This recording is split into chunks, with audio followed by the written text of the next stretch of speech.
নমস্কাৰ বন্ধুসকল, পুনৰবাৰ আমাৰ চেনেলটোলৈ স্বাগতম জনাইছোঁ।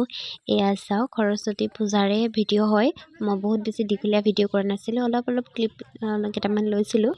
মই ভাবিছিলোঁ শ্বৰ্টছ ভিডিঅ' এটা আপলোড কৰি দিম, পিছে ভিডিঅ'টো বেছিয়ে দীঘল হৈ গ'ল। সেইকাৰণে মই ভাবিলোঁ অকণমানকৈ ভিডিঅ' এটাকে বনাই দিয়া যাওক।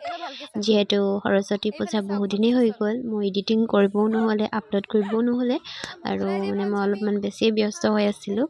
আৰু এইফালে চাওক, আমাৰ লগৰখিনি এয়া ধুনীয়াকৈ আমি প্ৰথমতে সৰস্বতী পূজাৰ দিনাখন গ্ৰিটিং শিৱ দৌললৈ গৈছিলোঁ। সেইদিনাখন সোমবাৰ আছিলে আৰু ভণ্টি এখন শৰাই দিব আছিলে। তাতে আমি গৈ সেৱা সৎকাৰ কৰিলোঁ, পূজা অৰ্চনা কৰিলোঁ।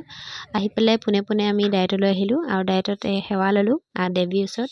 আৰু এইফালে চাওক সুন্দৰকৈ, গোটেইখিনি অৱশ্যে মই ভিডিঅ' কেপচাৰ কৰিব নহ'লে, যিহেতু মই সেইদিনা একেবাৰে লৰালৰি হ'ল, কাৰণ মন্দিৰৰ পৰা আহি পেলাই মই পূজালৈ আহিছিলোঁ, সৰস্বতী পূজা বুলি। আৰু এয়া চাওক, মোৰ লগৰখিনি ধুনীয়াকৈ সাজি কাচি আহিছে, সকলোৱে সমানে সহযোগিতা কৰিলে। আৰু এইফালে চাওক, আমাৰ ডায়েট পৰিয়ালৰ সকলোৱে সুন্দৰভাৱে আমাৰ এয়া লিচু তলত পাৰ্মানেণ্ট বেদী আছিলে আৰু তাত ষ্টেজ আছিলে। ষ্টেজৰ ওপৰতে পূজাভাগ মূৰ্তিভাগ স্থাপন কৰা হৈছিলে আৰু সেয়া পূজা সেইফালে চলি আছে।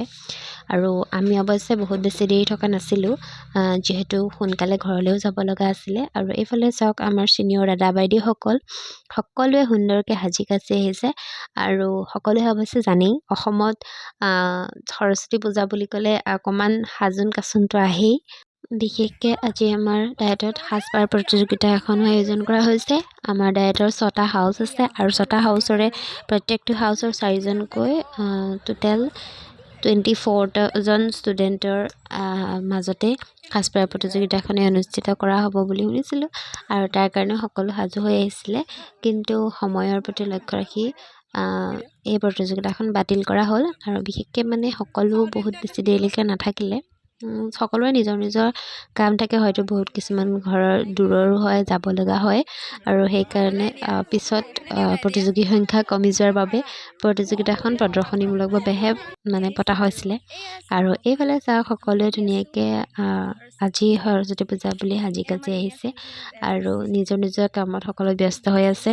মই অৱশ্যে দুখিত যে মই সহায় কৰিব নোৱাৰিলোঁ, কাৰণ সেইদিনাখন মোৰ বহুতেই বেছি কাম আছিলে। মই ভণ্টিৰ লগত মন্দিৰলৈ নগ'লে নহয় আৰু ডায়েটলৈ এপাক আহিলোঁ, তথাপি অকণমান লাগি দিলোঁ। আৰু এয়া চাওক, মোৰ কলেজৰ বান্ধৱী মিশ্ৰিতা, আমি হায়াৰ ছেকেণ্ডেৰী একেলগে পঢ়া আৰু গ্ৰেজুৱেশ্যনটো একেলগে একেখন কলেজতেই পঢ়া। আৰু এইফালে চাওক, আমাৰ সকলোৱে ধুনীয়াকৈ ফটো মাৰি আছে, ফটো মৰাত ব্যস্ত, যিহেতু গম পাইছেই যে সকলো সাজি কাচি আহিছে আৰু সাজি কাচি আহিনো ফটো একপি কেনেকৈ নমৰাকৈ থাকে। মই ভাবিলোঁ এই ধুনীয়া মুহূৰ্তবোৰ এটি ভিডিঅ'তে কেপচাৰ কৰি লওঁ আৰু সকলোৰে স্মৃতিবোৰ সজীৱ হৈ থকাকৈ মই ইয়াতে আপলোড কৰি থৈ দিওঁ, যাতে থাকি যায়।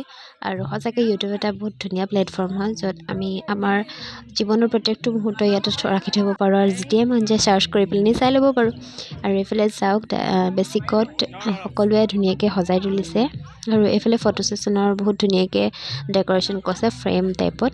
আৰু এইফালে চাওক, কমপ্লিট পেপাৰ ৱৰ্ক কৰিছে তেওঁলোকে, বেলুন দিছে আৰু এইটো ক্ৰাফটিং কৰিছে। আৰু এই ক্ৰাফটিং ছাইডটোতো মোৰ একদম প্ৰিয় হয় আৰু সকলোৱে সঁচাকৈ বহুত ধুনীয়া কৈছে। আৰু এয়া চাওক, 2 বেষ্ট ফ্ৰেণ্ড, আৰু সেয়া আমাৰ হ'বলগীয়া নবৌ।